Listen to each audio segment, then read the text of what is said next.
Hello welcome back to another video. എല്ലാവർക്കും നമ്മുടെ പുതിയൊരു വീഡിയോയിലോട്ട് സ്വാഗതം കേട്ടോ. അപ്പോൾ ഇതേ റമദാൻ ഡേ 8 ഒരു വീഡിയോ ആണ് ഇന്ന് ഷൂട്ട് ചെയ്തിട്ടുള്ളത്. അപ്പോൾ ഡേ ഇൻ മൈ ലൈഫ് ആണ് കേട്ടോ ഇന്ന് എടുത്തിട്ടുള്ളത്. അപ്പോൾ രാവിലെ തന്നെ കുറച്ച് ക്ലിപ്സും കാര്യങ്ങളൊക്കെ ഞാൻ എടുത്തു വെച്ചിട്ടുണ്ടായിരുന്നു. അങ്ങനെ രാവിലെ എഴുന്നേറ്റ് ഞാൻ കിച്ചണിലോട്ട് വന്ന് ഇന്ന് ദോശയാണ് കേട്ടോ ഉണ്ടാക്കുന്നത്. അപ്പോൾ നമ്മുടെ കഴിഞ്ഞ വീഡിയോ ഒക്കെ കണ്ടവർക്കറിയാം, നമ്മൾ ദോശയുടെ മാവ് ഇത്തിരി ബൾക്കായിട്ട് അരച്ച് വെച്ചിട്ടുണ്ടായിരുന്നു കേട്ടോ.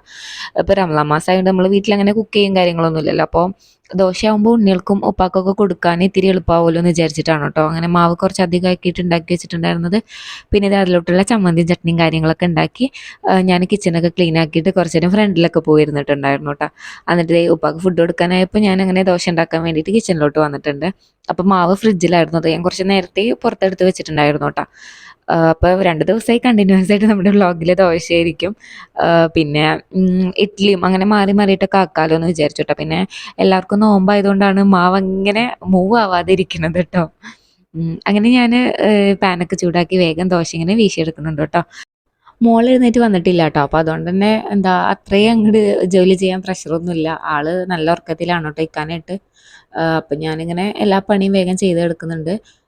എന്നിട്ട് പെട്ടെന്ന് ഇക്ക പോകുമ്പോഴത്തേനും എനിക്ക് എല്ലാ പണികളും തീർക്കേണ്ട ഒരു ആവശ്യമുണ്ട് കേട്ടോ. ഇന്നെന്നല്ല, ഞാനിപ്പോൾ കുറച്ച് ദിവസമായിട്ട് കണ്ടിന്യൂസ് ആയിട്ട് ഡ്രൈവിംഗ് ക്ലാസ്സിന് പോകുന്നതുകൊണ്ട് മോളെ ഞാൻ എൻ്റെ വീട്ടിലാക്കിയിട്ടാണ് കേട്ടോ പോകുന്നത്. അപ്പോൾ അതുകൊണ്ട് തന്നെ എനിക്ക് രാവിലത്തെ പണി ഇക്ക പോകുമ്പോഴത്തേനും, രാവിലത്തെ പണി എന്നല്ല ഉച്ചക്കത്തെ പണി ഇക്ക പോകുമ്പോഴത്തേനും ഫുള്ള് തീർത്തിട്ട് വേണം ഞാൻ എൻ്റെ വീട്ടിലോട്ട് പോകാനായിട്ട്. അപ്പോൾ ഒരു 10 മണിയാകുമ്പോഴത്തേനും എൻ്റെ എല്ലാ പണിയും അവസാനിക്കണം കേട്ടോ. അങ്ങനെ ഞാൻ ഉപ്പാക്കൊക്കെ ഫുഡ് കൊടുത്തിട്ട് വേഗം ഞാൻ കിച്ചണിലോട്ട് തന്നെ വന്നിട്ട് ബാക്കി പണികളൊക്കെ കണ്ടിന്യൂ ചെയ്യുന്നുണ്ട് കേട്ടോ. അപ്പോൾ ഇത് നല്ല ക്രിസ്പി ആയിട്ടുള്ള ദോശയാണ് കേട്ടോ. അപ്പോൾ ദോശൻ്റെ മാവ് ആർക്കെങ്കിലും ദോശൻ്റെ മാവൊന്നും ആർക്കും ഉണ്ടാക്കാൻ അറിയാത്തതുണ്ടാവില്ല. അതൊന്നും പറഞ്ഞ് ഇനി ആരും കമൻറ്റ് വരാൻ നിൽക്കണ്ട. ഇനി അഥവാ ആർക്കെങ്കിലും അറിയാത്തതുണ്ടെന്നുണ്ടെങ്കിൽ നമുക്ക് കമൻറ്റ് ചെയ്ത് കഴിഞ്ഞാൽ നമ്മളതൊരു വീഡിയോ ആയിട്ട് ചെയ്യാം കേട്ടോ. എന്നിട്ട് അത് കഴിഞ്ഞ് ഞാൻ പുറത്തുള്ള കുറച്ച് ചെടികൾക്കൊക്കെ ഒന്ന് നനച്ചു കൊടുക്കുന്നുണ്ട് കേട്ടോ. അപ്പോൾ നനച്ചു കൊടുക്കലൊക്കെ കുറവായിട്ട് എല്ലാതും ഇത്തിരി ഡള്ളായിട്ടാണ് നിൽക്കുന്നത്. പിന്നെ ഭയങ്കര വെയിലും ചൂടൊക്കെ അല്ലേ. അപ്പോൾ അതുകൊണ്ട് തന്നെ നമ്മൾ എത്രയും വെള്ളം അടിച്ചാലും ചെടികൾക്ക് മതിയാവില്ല. നമ്മുടെ പോലെ തന്നെ അവർക്കും എപ്പോഴും ഹൈഡ്രേറ്റഡ് ആയിട്ട് ഇരിക്കേണ്ട ആവശ്യമുണ്ടല്ലോ. അപ്പോൾ ഞാൻ മോൾക്ക് പിന്നെ വന്ന് ദോശയൊക്കെ ഉണ്ടാക്കി എടുത്തിട്ടുണ്ട്. അപ്പോൾ ഇങ്ങനെ കുട്ടി കുട്ടി ദോശയായിട്ടാണ് ഉണ്ടാക്കിയുള്ളത്. അപ്പോൾ അങ്ങനെ അവൾ കയ്യിൽ പിടിച്ചിട്ട് അങ്ങനെ കഴിച്ചോളൂ കേട്ടോ. വലിയ ദോശനെക്കാട്ടി ഇങ്ങനെ ഇതാവുമ്പോൾ അവർക്കും പിടിച്ച് കഴിക്കാൻ സുഖമാണല്ലോ, നമുക്ക് ഈരിട്ട് കൊടുക്കേണ്ട ആവശ്യമൊന്നുമില്ലല്ലോ. അപ്പോഴത്തേനും നമുക്ക് മീനൊക്കെ കിട്ടിയിട്ടുണ്ടായിരുന്നു കേട്ടോ. അപ്പം ചെറിയ ചാളാണ് കിട്ടിയിട്ടുണ്ടായിരുന്നത്. അപ്പോൾ അത് കുറച്ച് കല്ലുപ്പും വെള്ളമൊക്കെ ഒഴിച്ചിട്ട് ഞാൻ ഇത്തിരി നേരം അവിടെ വെച്ചിട്ടുണ്ടായിരുന്നു കേട്ടോ, ചെതുമ്പൽ പോകാൻ വേണ്ടിയിട്ട്. എന്നിട്ട് അത് കഴിഞ്ഞ് പിന്നെ ഒരു 10-15 മിനിറ്റ് കഴിഞ്ഞപ്പോൾ മീനൊക്കെ ക്ലീൻ ആക്കി നന്നായിട്ട് വാഷ് ചെയ്തെടുത്തിട്ട് വന്നിട്ടുണ്ട് കേട്ടോ. എന്നിട്ട് ഞാൻ പിന്നെ വേഗം മീൻ കായിട്ട് വെക്കുകയാണ്. അപ്പോൾ അതിലേക്ക് മുളകും പൊടി, മഞ്ഞൾപ്പൊടി അങ്ങനത്തെ കാര്യങ്ങളൊക്കെ ചേർത്ത് വേഗം ഒന്ന് മീൻ കായിട്ട് എടുക്കുന്നുണ്ട് കേട്ടോ. അപ്പോൾ ഞാൻ പറഞ്ഞല്ലോ പണികളൊക്കെ നേരത്തെ തീർക്കണം എന്നുള്ളതുകൊണ്ട് ഞാൻ പിന്നെ റെസ്റ്റ് ചെയ്യാനായിട്ടൊന്നും ഇരുന്നിട്ടില്ല. കണ്ടിന്യൂസ് ആയിട്ട് തന്നെ ഇങ്ങനെ വേഗം ചെയ്തുകൊണ്ടിരിക്കുകയാണ് കേട്ടോ. അപ്പോൾ കുറച്ച് മുളകും പൊടി, മഞ്ഞൾപ്പൊടി, പിന്നെ വലിയ ജീരകം, കറിവേപ്പില, ഉപ്പ്, ചെറുനാരങ്ങ നീരൊക്കെ ചേർത്തിട്ട് നമ്മുടെ സാധാ നോർമൽ മാരിനേഷനാണ് കേട്ടോ. അപ്പോൾ ചെറിയ ചാളൊക്കെ കിട്ടിക്കഴിഞ്ഞാൽ എനിക്ക് ഭയങ്കര ഇഷ്ടമാണ് കേട്ടോ. ഇവിടെ ചെറിയ ചാള എന്നല്ല, ചാള എനിക്ക് പൊതുവേ ഇഷ്ടമുള്ള ഏറ്റവും ഫേവറേറ്റ് ആയിട്ടുള്ള മീനിലൊന്നാണ് ചാള. എനിക്ക് വേറെ വലിയ മീനിനേക്കാളൊക്കെ ഇഷ്ടം ഈ ഒരു മീനാണ് കേട്ടോ. ഒരുപാട് പേർക്ക് ചാള അല്ലെങ്കിൽ അങ്ങനത്തെ മീനൊന്നും വലിയ ഇഷ്ടം ഉണ്ടാവില്ല, ചെറിയ മീനുകളൊക്കെ. എനിക്ക് കൂടുതലും ചെറിയ മീനുകളാണ് കേട്ടോ ഇഷ്ടം. വലിയ നമ്മുടെ കുടുത, അയില അങ്ങനത്തെ മീനിനേക്കാളും എനിക്ക് മത്തി, അതുപോലെ ചെമ്മീൻ അങ്ങനത്തെ മീനുകളൊക്കെയാണ് കേട്ടോ കുറച്ച് ഇഷ്ടം. പിന്നെ നമ്മുടെ ഷോർട്സ് കണ്ടിട്ട് കഴിഞ്ഞ വീഡിയോയിൽ കുറേ സബ്സ്ക്രൈബേഴ്സ് നമുക്ക് പുതിയതായിട്ട് വന്നിട്ടുണ്ട് കേട്ടോ. അവർക്ക് നമ്മുടെ വീഡിയോനെ പറ്റിയിട്ട് കാര്യങ്ങളൊന്നും അറിയുന്നില്ലെങ്കിൽ കമൻസിലൂടെ ചോദിച്ചു കഴിഞ്ഞാൽ ഞാൻ റിപ്ലൈ പറയാം കേട്ടോ. അന്നത്തെ വീഡിയോൻ്റെ താഴെ എൻ്റെ വീട് എവിടെയാണ്, എവിടെ പഠിച്ചിരുന്നത്, അങ്ങനത്തെ കാര്യങ്ങളൊക്കെ ചോദിച്ചിട്ടുണ്ടായിരുന്നു. എൻ്റെ വീട് അകലാടാണ് കേട്ടോ, ചാവക്കാട്, തൃശ്ശൂർ ജില്ലയിൽ ചാവക്കാട് അകലാടാണ് എൻ്റെ വീട്. എന്നെ കല്യാണം കഴിച്ചു കൊടുത്തിട്ടുള്ളത് ബദർപള്ളിയാണ് കേട്ടോ, മന്നലങ്കുന്ന്. കുറച്ച് അടുത്ത് തന്നെയാണ്, ഒരു 4 സ്റ്റോപ്പൊക്കെയാണ് എൻ്റെ വീട്ടിൽ നിന്ന് ഉണ്ടാവുക. പിന്നെ ഞാൻ പഠിച്ചത് 7th വരെ കുമാറിലായിരുന്നു, പിന്നെ 10th വരെ LF-ലായിരുന്നു. അത് കഴിഞ്ഞ് +1 +2 പഠിച്ചത് സിദി സാഹിബിലായിരുന്നു കേട്ടോ, എടക്കഴിയൂർ. പിന്നെ അഗെയിൻ കോളേജ് പഠിച്ചത് LF-ലാണ് കേട്ടോ. പിന്നെ ഞാൻ ഡിഗ്രി പഠിച്ചിട്ടുണ്ടായിരുന്നത് BC ആണ് കേട്ടോ, ബാച്ചിലർ ഓഫ് കമ്പ്യൂട്ടർ ആപ്ലിക്കേഷൻ. അങ്ങനെ ഡിഗ്രി കഴിഞ്ഞു. പിന്നെ നെക്സ്റ്റ് ഇയർ കല്യാണം കഴിഞ്ഞു. പിന്നെ അടുത്ത വർഷമാകുമ്പോഴത്തേനും മോളായി. ഇപ്പം മോൾക്ക് മാഷാല്ലാ മെയ് വന്നു കഴിഞ്ഞാൽ 2 വയസ്സാണ് കേട്ടോ ആവാൻ പോണത്. പിന്നെ ഹസ്ബൻഡിൻ്റെ വീട്ടിലുള്ളത് ഉപ്പ, ഉമ്മ, പിന്നെ ഇക്കാക്ക് 2 പെങ്ങന്മാരും ഒരു ഇക്കയാണ് കേട്ടോ ഉള്ളത്. ഇക്കയാണ് ഏറ്റവും താഴെ ഉള്ളത്.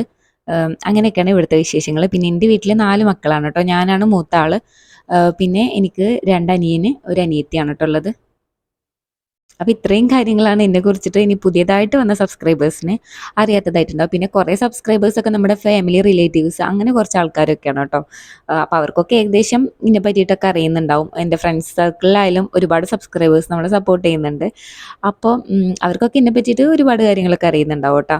പിന്നെ പുതിയതായി വന്ന ആൾക്കാർക്ക് വേണ്ടിയിട്ടാണ് ഞാൻ ഒന്നും കൂടെ ഇൻട്രൊഡ്യൂസ് ചെയ്തത്. പിന്നെ നമുക്ക് ഡീറ്റെയിൽ ആയിട്ടുള്ള കാര്യങ്ങളൊക്കെ ഒരു Q&A വീഡിയോ ആയിട്ട് ഇൻഷാ അള്ളാ ഒരു 5K സബ്സ്ക്രൈബേഴ്സ് ആയി കഴിഞ്ഞാൽ ചെയ്യാം കേട്ടോ. അപ്പോൾ നമ്മളിപ്പോൾ 5K സബ്സ്ക്രൈബേഴ്സ് ഏകദേശം ആവാനായിട്ടുണ്ട്. നമ്മളിപ്പോൾ ഇങ്ങനെ 4K 4.5Kയിൽ ഇങ്ങനെ മൂവ് ചെയ്തുകൊണ്ടിരിക്കുകയാണ് കേട്ടോ. ഇപ്പോൾ കുറച്ചായിട്ട് വീഡിയോ കൺസിസ്റ്റൻ്റ് അല്ലാത്തതുകൊണ്ട് എനിക്ക് സബ്സ്ക്രൈബേഴ്സ് മൂവിങ് കുറച്ച് കുറവാണ്. ഇൻഷാ അള്ളാ നമ്മൾ വീഡിയോസ് കണ്ടിന്യൂസ് ആയിട്ട് അപ്ലോഡ് ചെയ്യാനായിട്ട് ശ്രമിക്കുന്നുണ്ട്. കുഴപ്പമില്ലാണ്ട് ഈ രീതിയിലൊക്കെ ഇനി എല്ലാ ദിവസവും വ്ളോഗ് അപ്ലോഡ് ചെയ്യണം എന്നാണ് കേട്ടോ വിചാരിക്കുന്നത്. വ്ളോഗ് എന്നല്ല, നമ്മൾ എന്തെങ്കിലും ഇൻഫോർമേറ്റീവ് ആയിട്ടുള്ള വീഡിയോസും കാര്യങ്ങളൊക്കെ നമ്മുടെ ചാനലിൽ ഉൾപ്പെടുത്തണം എന്ന് ഞാൻ ആഗ്രഹിക്കുന്നുണ്ട്. അങ്ങനെ അപ്പോൾ അതേ മീനൊക്കെ കായിട്ടിട്ട് ഞാൻ വേഗം ഫ്രിഡ്ജിലോട്ട് വെക്കുന്നുണ്ട് കേട്ടോ. അപ്പോൾ വെളിച്ചെണ്ണയിലാണ് കേട്ടോ കായിട്ടിട്ടുള്ളത്. കുറച്ച് വെളിച്ചെണ്ണയും കുറച്ച് ചെറുനാരങ്ങ നീരും അങ്ങനെയൊക്കെ ചേർത്തിട്ടാണ് കേട്ടോ കായിട്ടിട്ടുള്ളത്. അല്ലാതെ ഞാൻ സാധാ വെള്ളത്തിലേക്ക് ഒഴിച്ചിട്ടേ ഇല്ല കേട്ടോ. അപ്പം ഇങ്ങനെ വെളിച്ചെണ്ണയിൽ കായിട്ടിട്ട് മീൻ വറുത്തെടുത്തതിന് ഒരു പ്രത്യേക ഫ്ലേവറാണ് കേട്ടോ. അത് ഞാൻ കഴിഞ്ഞ എൻ്റെ 1-2 വീഡിയോയിലൊക്കെ ഞാൻ ആ ഒരു ടിപ്പ് ഷെയർ ചെയ്തിട്ടുണ്ടായിരുന്നു. അപ്പോൾ അത് ട്രൈ ചെയ്തിട്ടുണ്ടായിരുന്നവരൊക്കെ കമൻസ് എന്താണ് അല്ലെങ്കിൽ നിങ്ങളുടെ അഭിപ്രായങ്ങൾ എന്താണെന്നുള്ളത് നമ്മുടെ കമൻറ്റ് ബോക്സിൽ രേഖപ്പെടുത്താം കേട്ടോ. അതുപോലെ എന്നെ പറ്റിയിട്ട് എന്തറിയണം അല്ലെങ്കിൽ നമുക്ക് വ്ളോഗിൽ വരുന്ന കാര്യങ്ങളായാലും നിങ്ങൾക്ക് ഇഷ്ടപ്പെട്ടോ ഇഷ്ടപ്പെട്ടില്ലയോ അങ്ങനത്തെ കാര്യങ്ങളായാലും നിങ്ങൾക്ക് കമൻസിലൂടെ പറഞ്ഞു കഴിഞ്ഞാൽ ഞാൻ എപ്പോഴും റിപ്ലൈ കൊടുക്കാറുണ്ട് കേട്ടോ. എന്നോട് ചോദിക്കുന്ന ചോദ്യങ്ങളായാലും അല്ലെങ്കിൽ അങ്ങനത്തേനൊക്കെ ഞാൻ കമൻറ്റ് ബോക്സിൽ റിപ്ലൈ കൊടുക്കാറുണ്ട് കേട്ടോ. പിന്നെ ഞാനിത് വേഗം ഒരു തേങ്ങ പൊളിച്ചെടുത്തിട്ട് ചിരകി എടുക്കുന്നുണ്ട് കേട്ടോ. നമുക്ക് കറിക്ക് വേണ്ടിയിട്ടുള്ള കറിക്ക് വേണ്ടിയിട്ടും തേങ്ങ വേണം. അതുപോലെ തന്നെ കുറച്ച് ചമ്മന്തി അരക്കാനും ഉണ്ട് കേട്ടോ. ഉപ്പൊക്കെ ഉച്ചക്ക് ഫുഡിൻ്റെ കൂടെ ചമ്മന്തി ഉപ്പ കഴിക്കാറുണ്ട്. അപ്പോൾ അതുകൊണ്ട് തന്നെ അതൊക്കെ ആക്കി വെച്ചിട്ട് വേണം പോകണമെന്നുണ്ടെങ്കിൽ. അപ്പോൾ ഞാൻ വേഗം ഇതൊക്കെ ഒന്ന് ചെയ്തെടുക്കുന്നുണ്ട്. പിന്നെ കുറച്ച് കുടമ്പുളി എടുത്തിട്ടൊന്ന് നന്നായി കഴുകി വെള്ളത്തിലിട്ട് വെച്ചിട്ടുണ്ട്. പിന്നെ കുറച്ച് ഒരു 6-7 അല്ലി ചുവന്നുള്ളി ഇവിടെ റെഡിയാക്കി വെച്ചിട്ടുണ്ട് കേട്ടോ. അപ്പോൾ ഞാൻ ഫസ്റ്റ് തന്നെ ഞാൻ ചമ്മന്തി അരച്ചെടുക്കുന്നുണ്ട്. അപ്പോൾ പിന്നെ നമ്മൾ ആ ഒരു ജാറിൽ നിന്ന് മാറ്റി കഴിഞ്ഞ് കഴിഞ്ഞാൽ കഴുകാതെ തന്നെ നമുക്ക് വേഗം കറിക്കുള്ളതും അരച്ചെടുക്കാമല്ലോ. അപ്പോൾ ഇത് വലിയ കാര്യത്തിലുള്ള ചമ്മന്തിയൊന്നും അല്ല കേട്ടോ. ഇത് പണ്ടൊക്കെ ഞാൻ കോളേജിൽ പോകുമ്പോൾ അല്ലെങ്കിൽ സ്കൂളിൽ പോകുമ്പോൾ ഉമ്മ ഉണ്ടാക്കി തന്നിരുന്ന ഒരു ടൈപ്പ് ചമ്മന്തിയാണ്. എനിക്കിത് ഭയങ്കര ഫേവറേറ്റ് ആയിരുന്നു കേട്ടോ. ഞാനിതിനെ സുർക്ക ചമ്മന്തി എന്നാണ് പറയുക. അപ്പോൾ ഇത് കുറച്ച് തേങ്ങയും ചുവന്നുള്ളിയും പച്ചമുളകും പിന്നെ കുറച്ച് സുർക്കയാണ് കേട്ടോ പുളിക്ക് ഒഴിക്കാറുള്ളത്. അപ്പോൾ ഈ ഒരു ചമ്മന്തി ഭയങ്കര ടേസ്റ്റാണ് കേട്ടോ ചോറിൻ്റെ കൂടെ. എനിക്ക് അത് നൊസ്റ്റു അടിച്ചിട്ടാണോ എന്നറിയില്ല, എനിക്ക് ഇപ്പോഴും ഈ ചമ്മന്തി ഭയങ്കര ഇഷ്ടമാണ് കേട്ടോ പത്തിരിയുടെ കൂടെ ഒക്കെ കഴിക്കാനായിട്ട്. ഞാൻ പണ്ട് ക്ലാസ്സിൽ പോകുമ്പോഴും ഈ ചമ്മന്തിയാണ് സ്കൂളിൽ പോകുമ്പോൾ ലഞ്ചിനായിട്ട് ഉണ്ടാക്കിയിട്ടുള്ളതെന്നുണ്ടെങ്കിൽ രാവിലെ ഞാൻ പത്തിരിൻ്റെ കൂടെ ഈ ചമ്മന്തി തന്നെയാണ് കേട്ടോ കഴിക്കാറുണ്ടായിരുന്നത്. അങ്ങനെ അപ്പോൾ ആ ഒരു ജാറിൽ ഞാൻ ബാക്കിയുള്ള തേങ്ങ കൂടെ ചേർത്തിട്ട് കറിക്ക് നന്നായിട്ട് അരച്ചെടുക്കുന്നുണ്ട് കേട്ടോ. അപ്പോൾ ഇവിടെ തേങ്ങ അരച്ചിട്ട് അത് കുറച്ച് വെള്ളം ചേർത്ത് ലൂസാക്കിയിട്ടാണ് കേട്ടോ കറി വെക്കാറുള്ളത്. എൻ്റെ വീട്ടിലൊക്കെ വേറൊരു ടൈപ്പിലാണ് കറി വെക്കാറുള്ളത്. നമ്മുടെ തേങ്ങ അരച്ചത് അരിച്ചൊഴിച്ചിട്ടാണ് കേട്ടോ എൻ്റെ വീട്ടിൽ കറി വെക്കാറുള്ളത്. ഇവിടെ തേങ്ങ നമ്മുടെ സാധാ തേങ്ങ അരച്ച് ആ അരപ്പ് വെച്ചിട്ടുള്ള കറിയാണ് ഉണ്ടാക്കാറ്. അങ്ങനെ അപ്പോൾ ഞാൻ അതിലോട്ട് കുറച്ച് ചുവന്നുള്ളിയും അതുപോലെ ജീരകവും പെരുംജീരകമാണ് കേട്ടോ ചേർത്ത് കൊടുക്കുക. പിന്നെ മഞ്ഞൾപ്പൊടി മുളക് പൊടി ഒക്കെ ചേർത്തിട്ട് നന്നായിട്ട് കുറച്ച് വെള്ളം ചേർത്ത് ഫൈനായിട്ട് അരഞ്ഞെടുക്കണം കേട്ടോ. പിന്നെ ചിലവർ ഇങ്ങനത്തെ കറിയിൽ മല്ലിപ്പൊടി ചേർക്കും കേട്ടോ. എനിക്കങ്ങനെ മല്ലിപ്പൊടി ചേർക്കുന്ന കറി ഇഷ്ടമല്ല. അതിനൊരു പൊടിയുടെ ചുവ അല്ലെങ്കിൽ ഒരു കുറുകിയ ചുവ ഉണ്ടാവും കേട്ടോ. പിന്നെ ഞാൻ പൊതുവേ മീൻകറി കഴിക്കാത്ത ആളാണ് കേട്ടോ. മീൻകറി എനിക്കങ്ങനെ വലിയ ഇഷ്ടമല്ല. മീൻകറി എന്ന് പറഞ്ഞു കഴിഞ്ഞാൽ പൊതുവേ ഞാൻ മുളകിട്ട കറിയാണെന്നുണ്ടെങ്കിൽ കൂട്ടാറുണ്ട്. മുളകിട്ടിട്ട് സാധാരണ നമ്മൾ തേങ്ങ അരച്ച് വെക്കാത്ത മീൻകറിയാണെന്നുണ്ടെങ്കിൽ എനിക്കിഷ്ടമാണ്. പക്ഷേ ഇങ്ങനെ തേങ്ങ ചേർത്ത് വെക്കണ കറികൾ എനിക്കങ്ങനെ ഇഷ്ടമല്ല കേട്ടോ. പിന്നെ അങ്ങനെ ചെമ്മീൻ കറിയൊക്കെ ആണെന്നുണ്ടെങ്കിലാണ് എന്നാലും ഞാൻ കഴിക്കാറ്. പിന്നെ ചാളയാണെന്നുണ്ടെങ്കിൽ ചാള മുളകിട്ടാലാണ് കേട്ടോ കഴിക്കാറ്. അപ്പം അങ്ങനെ പിന്നെ ഞാൻ ഇവിടെ കുടംപുളിയാണ് കേട്ടോ. മറ്റേ സാധാ നമ്മുടെ കൂൽപ്പുളി അല്ലെങ്കിൽ പഴംപുളി ഒന്നും ഇവിടെ ചേർക്കാറില്ല. നമ്മുടെ വാളംപുളി എന്ന് പറയുമല്ലോ, അത് ഇവിടെ ചേർക്കാറില്ല കേട്ടോ. എൻ്റെ വീട്ടിലാണെന്നുണ്ടെങ്കിൽ കുടംപുളി ചേർക്കാറില്ല, വാളംപുളിയാണ് ചേർക്കാറ്. അങ്ങനെ നമ്മൾ കല്യാണം കഴിഞ്ഞ് വന്നു കഴിഞ്ഞാൽ 2 വീട്ടിലും ഇപ്പോൾ കുക്കിങ്ങിലായാലും സംഭവം പറയുമ്പോൾ ഇപ്പം ഞങ്ങൾ ആകെ 4 സ്റ്റോപ്പൊക്കെ വ്യത്യാസമുള്ളൂ കേട്ടോ. പക്ഷേ പല കാര്യങ്ങളിലും നല്ല ഡിഫറൻസ് ഉണ്ട്. ഫുഡ് ഉണ്ടാക്കുന്ന കാര്യങ്ങളിലായാലും ഒക്കെ നല്ല ഡിഫറൻസ് ഉണ്ട് കേട്ടോ. പിന്നെ നമ്മൾ നമ്മുടെ വീട്ടിൽ അങ്ങനെ കുക്ക് ചെയ്തിട്ടൊന്നും അത്രയും നമ്മുടെ വീട്ടിലൊന്നും അധികം കുക്ക് ചെയ്യില്ലല്ലോ. കുക്ക് ചെയ്യുന്നവരുണ്ടാവും. പക്ഷെ ഞാനൊന്നും എൻ്റെ കല്യാണത്തിന് മുന്നേ അങ്ങനെ എല്ലാ ഫുഡൊന്നും കുക്ക് ചെയ്തിരുന്നില്ല കേട്ടോ. ഞാനിങ്ങനെ സ്പെഷ്യൽ എന്തെങ്കിലും ഉണ്ടെങ്കിൽ അങ്ങനെ വെക്കുന്നല്ലാതെ ഓവറായിട്ടുള്ള കുക്കിങ്ങും കാര്യങ്ങളൊന്നും ഉണ്ടായിരുന്നില്ല. കൂടുതൽ ഇവിടെ വന്നതിന് ശേഷമാണ് ഞാൻ ഭക്ഷണമൊക്കെ ഉണ്ടാക്കാനൊക്കെ പഠിച്ചതല്ല, എല്ലാതും അറിയായിരുന്നു. പക്ഷെ ഇവിടെ വന്നപ്പോഴാണ് കൂടുതൽ നമ്മൾ ചെയ്ത് തുടങ്ങാലോ. അങ്ങനെ പിന്നെ ഞാനിതാ നമ്മുടെ ചീഞ്ചട്ടി വെച്ച് വേഗം വെളിച്ചെണ്ണ ഒക്കെ ഒഴിച്ചിട്ട് മീനൊന്ന് ഫ്രൈ ആക്കി എടുക്കണം കേട്ടോ. അത് ആ ഒരു അരപ്പും ചമ്മന്തിയൊക്കെ ഉണ്ടാക്കണ നേരത്തൊക്കെ ഞാനത് കുറച്ച് നേരം ഫ്രിഡ്ജിൽ വെച്ചിട്ടുണ്ടായിരുന്നു കേട്ടോ, കായം പിടിക്കാനായിട്ട്. അപ്പോൾ രാവിലെ തന്നെ വേഗം പോകുന്നതുകൊണ്ടാണ് കേട്ടോ അതൊക്കെ തിരക്കിൽ ചെയ്തെടുക്കുന്നത്. അല്ലാന്നുണ്ടെങ്കിൽ ഞാൻ ഒരു 12 മണി ആ ഒരു ടൈമിലൊക്കെ ആയിരിക്കും മീൻ ചിലപ്പോൾ പൊരിച്ചെടുക്കുന്നുണ്ടാവും. എല്ലാം കഴിഞ്ഞതിന് ശേഷമാണ് കേട്ടോ മീൻ പൊരിക്കാനായിട്ട് നിൽക്കാറ്. ഇതിപ്പോൾ ചെയ്ത് തീർക്കണം എന്നുള്ളത് കൊണ്ടാണ് കേട്ടോ. അങ്ങനത്തെ പണികളൊക്കെ കഴിഞ്ഞ് ഞാൻ അങ്ങനെ വേഗം കിച്ചണൊക്കെ ക്ലീൻ ആക്കി എടുത്തിട്ടുണ്ട്. പിന്നെ അത് കഴിഞ്ഞ് ഞാൻ മോൾക്ക് ഫുഡ് കൊടുക്കുന്നുണ്ട് കേട്ടോ. അവളിങ്ങനെ എപ്പോഴും ഫീഡിംഗ് ചെയറിലിരുന്ന് കഴിക്കൊന്നുമില്ല കേട്ടോ. എപ്പോഴും നല്ല തീരെ അങ്ങനെ ഫീഡിംഗ് ചെയറിലിരുന്ന് കഴിക്കലൊന്നുമില്ല. വല്ലപ്പോഴും ഇങ്ങനെ ടി വിയിൽ കാർട്ടൂണൊക്കെ വെച്ച് കൊടുത്ത് കഴിഞ്ഞ് കഴിഞ്ഞാൽ ഇരിക്കുന്നു മാത്രം. അങ്ങനെ പിന്നെ വൈകിട്ട് ഇക്ക വന്നപ്പോൾ ഞാൻ കുറച്ച് സാമ്പാറിനുള്ള പച്ചക്കറികളൊക്കെ പറഞ്ഞിട്ടുണ്ടായിരുന്നു, അതൊക്കെ കഴിഞ്ഞിട്ടുണ്ടായിരുന്നു കേട്ടോ.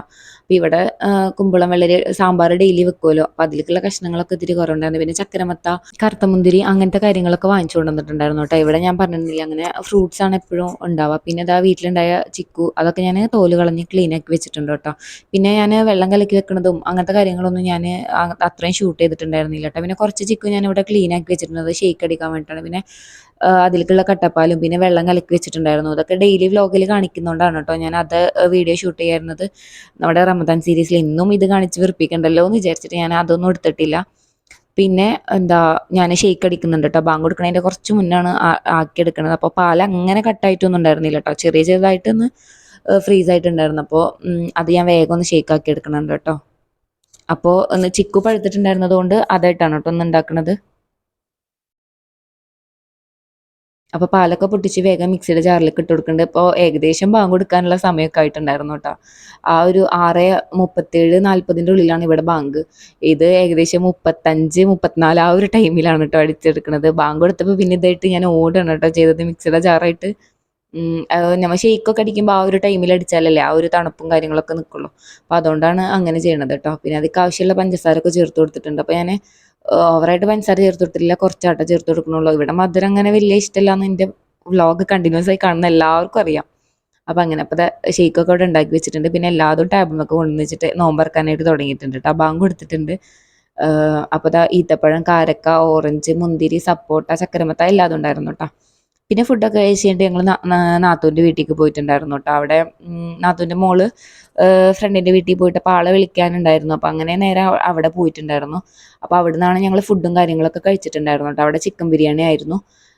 അപ്പോൾ അതൊക്കെ നന്നായിട്ട് കഴിച്ച് പിന്നെ തരിക്കഞ്ഞും അങ്ങനെ കാര്യങ്ങളൊക്കെ ഉണ്ടായിരുന്നു കേട്ടോ.